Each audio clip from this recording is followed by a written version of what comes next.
Like honestly, I'm going to keep showing you the examples, but how much proof do you need that this pattern is the pattern that was hidden in plain sight? But now I've pointed you in the right direction, and I can guarantee you that once you see it, you can't unsee it.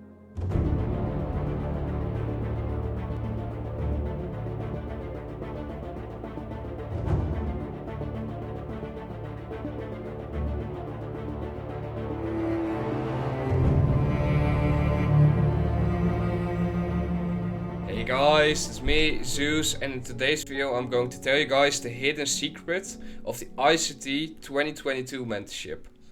If you did not watch my previous video on market structure shifts yet, I would highly suggest you to first watch that video before watching this one. So let's begin with the second episode first. ICT shared a screenshot of all the trades that he took within a particular session. For this video I'm going to focus on the last trade that he took, the short one.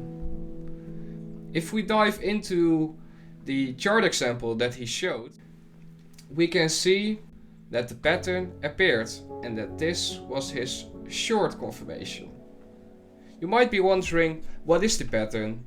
Well, the pattern that I'm referring to is the one that I also showed in the market structure shifts video. And the pattern, if you would want to notice, is simply, if we're bearish, we want to see a purge on liquidity, then we want to see a bullish fair value gap get rebalanced by a wick or by a candle, doesn't really matter.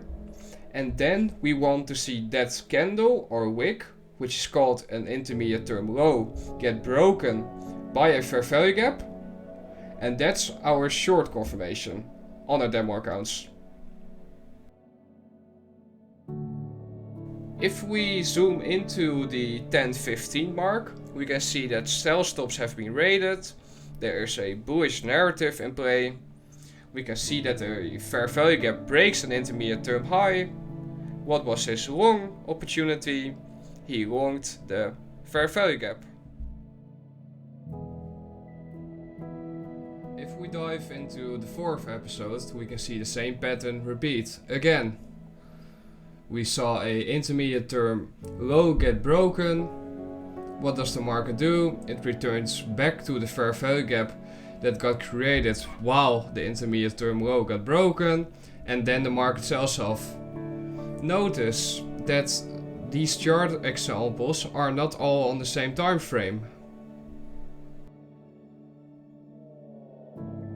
In episode 8, ICT shared a Euro JPI chart, and we can see the same pattern. It isn't that clear now, but still a intermediate term high gets broken by a fair value gap.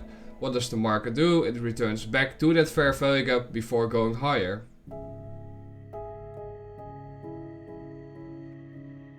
In episode 9, it was a pretty obvious example. The market broke a intermediate term high with a fair value gap. What does the market do? It returns to that fair value gap before going higher. In episode 10 we saw a purge on buy side liquidity. Then we saw a market structure shift created by an FEG. What does the market do? It returns to this fair value gap before dropping lower. In episode 11, the intermediate term low wasn't that clear, but it was still there. It was a full candle close. The market breaks this intermediate term low by a fair value gap, and then the market returns back to that fair value gap before dropping down. In episode 12, we can see it appear again. A fair value gap breaks multiple intermediate term lows. So what does the market do? It returns back to this fair value gap before dropping down. In episode 14, ICT shared a live trade execution on his demo account we can see that he went long within that blue box because he had a bullish narrative and a FEG broke a intermediate term high, so that was his long confirmation and the trade panned out. In episode 18, ICT shared a EU chart. We can see that a fair value gap broke a intermediate term low. What does the market do? It returns back to this fair value gap before dropping down. In episode 19, we can see that ICT took a long opportunity. We had a bullish narrative in play. We saw that a fair value gap broke intermediate term highs. What did the market do? It returned back to this fair value gap before going higher. ICT then went into the 1 minute chart after he took his first buy on his demo account, and we can see the pattern repeat again. A intermediate term high got broken by a fair value gap. What does the market do? It returns back to this fair value gap before going higher. In episode 20, ICT shared a EU chart. We can see intermediate term lows get broken by a fair value gap. What does the market do? It returns back to this fair value gap before dropping down. In episode 21, ICT shared another chart. It was a bit stretched out, so I'm just gonna zoom in, but you can already see what I'm hinting at. We can see a intermediate term low get broken by a fair value gap. The market rebalances this fair value gap before dropping down. In episode 22, we can see multiple intermediate term lows get broken by a few fair value gaps. The market returns back to these fair value gaps before dropping down.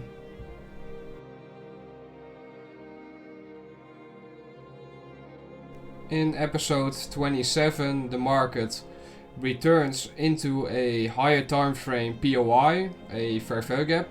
Then we can see that intermediate term highs are being created. Once the market broke these highs with a fair value gap, ICT went long.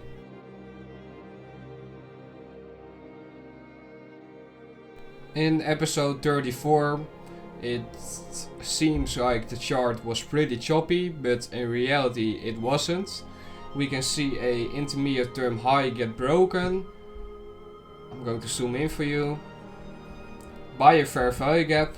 What does the market do? It returns back to this fair value gap and a bullish breaker before going higher. In episode 39, ICT shared his son's Caleb, his model, his trading approach. And if you take a look at this chart, you should see what I explained in this video appear. A buy side liquidity pool has been purged. Then we see a fair value gap break a intermediate term low. And because the narrative or bias was already bearish, this fair value gap should be rebalanced before dropping down. And what does the market do? It does that. Light bulb? Now I've pointed you in the right direction, and I can guarantee you that once you see it, you can't unsee it because it's everywhere. So that basically sums up this video. I hope I was able to point you guys in the right direction. I hope I was able to create a light bulb moment for yourself.